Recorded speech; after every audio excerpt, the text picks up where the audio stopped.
India has launched an attack on Pakistan and Pakistan-administered Kashmir and Jammu. Relations between India and Pakistan, two nuclear powers, have long been tense.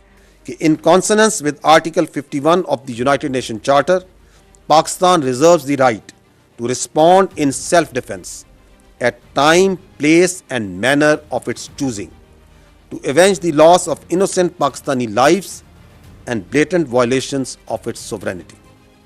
The armed forces of Pakistan have duly been authorized to undertake corresponding actions in this regard. Pakistan remains committed to peace with dignity and honor and reiterates that it shall never allow any violation of its sovereignty, territorial integrity or permit any harm to its proud people. Well, Pakistan continues to violate ceasefire on the line of control for the 16th straight day.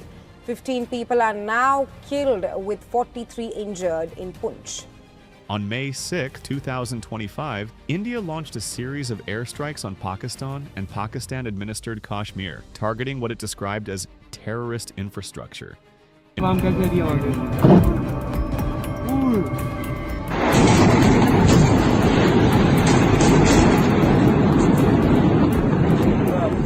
retaliation for a militant attack in Indian-administered Kashmir that killed 26 civilians.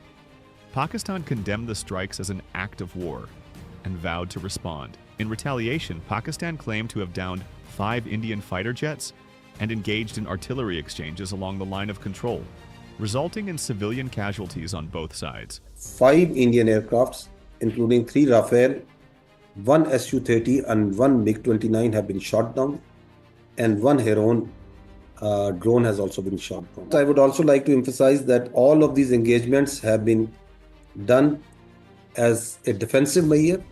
After these aircraft or the Indian aircraft attack, the fire on the Pakistani territory. This at the moment is a response to an attack which India is blaming on Pakistan, on militant groups that are based there, and they have hit 9 places with various kinds of missiles that they've got, and they have been hinting that something like this will happen. It's been on the cards. So the Pakistani military also reported that it had destroyed a brigade headquarters in Indian-administered Kashmir.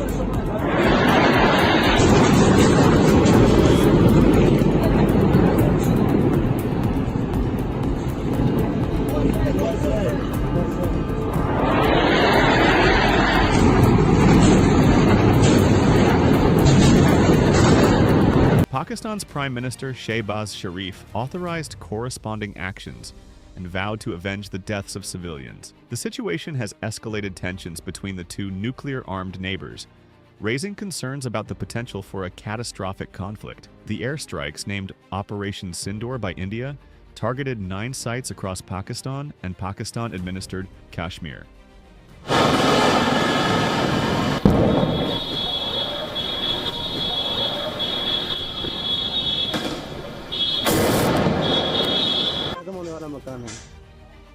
Pakistan resorted to heavy firing along the border hours after Indian forces struck 9 terror pads in Pakistan in retaliation of the Pahalgam terror attack. In response, the Indian Army has effectively countered these violations, employing artillery to neutralize threats.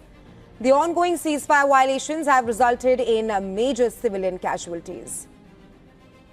In Poonch, 8 individuals, including a woman and 2 children, were among the killed due to indiscriminate shelling by Pakistani forces. Nearly 50 others were injured. Poonch and Tangadhar districts, it has been the worst hit, enduring relentless cross-border fire. 10 individuals sustained injuries in the Uri sector of Baramulla district, and 3 others were wounded in Rajouri district. Since the Pahalgam terror attack on April 22nd, which claimed 26 innocent lives, Pakistan has repeatedly violated the ceasefire along the LOC and the international border. But Wednesday morning saw the first instance of artillery shelling in these 2 weeks. Jammu and Kashmir Chief Minister Omar Abdullah chaired an emergency meeting with deputy commissioners of several districts.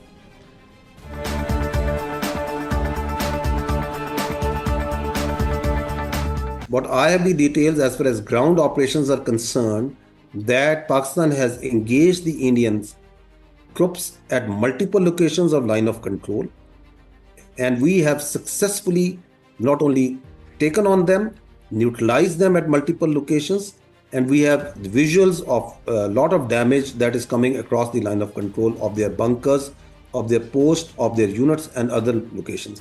Because but the damage assessment, I think, is going to take some. India claimed that these sites were used to plan and direct attacks against India. However, Pakistan denied any involvement in the April 22nd attack and condemned the airstrikes as unprovoked.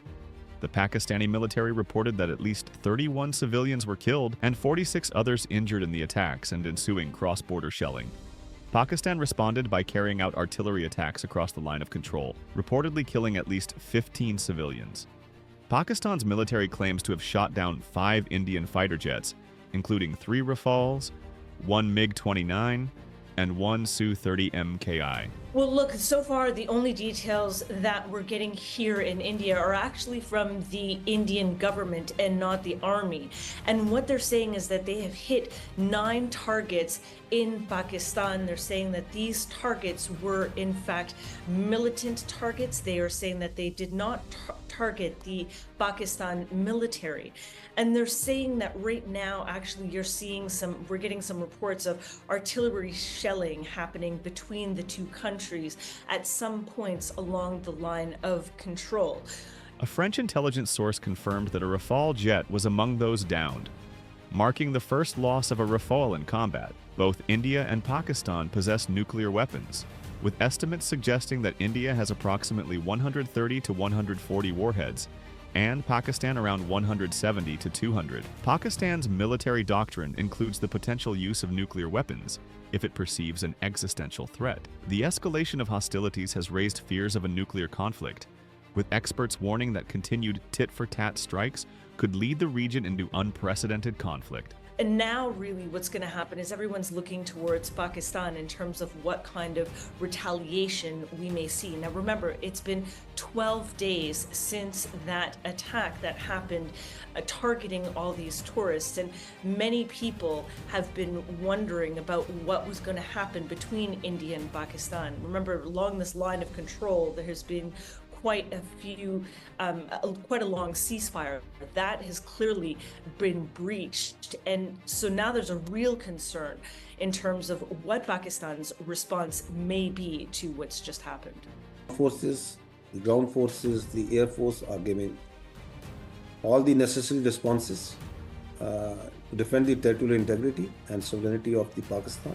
The international community has expressed deep concern over the escalating tensions. The United Nations Secretary General Antonio Guterres has called for maximum restraint from both India and Pakistan. Additionally, U.S. President Donald Trump referred to the Indian strikes as a shame and urged both nations to de-escalate the situation. The Kashmir dispute remains central to the tensions between India and Pakistan. The region, claimed in full by both countries, has been a flashpoint for conflict since the partition of British India in 1947.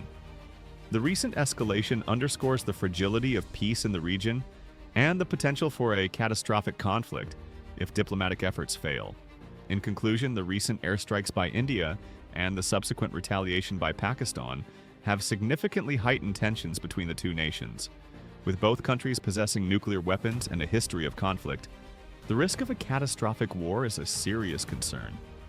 It is imperative for the international community to encourage dialogue and restraint to prevent further escalation and to work towards a peaceful resolution of the Kashmir dispute.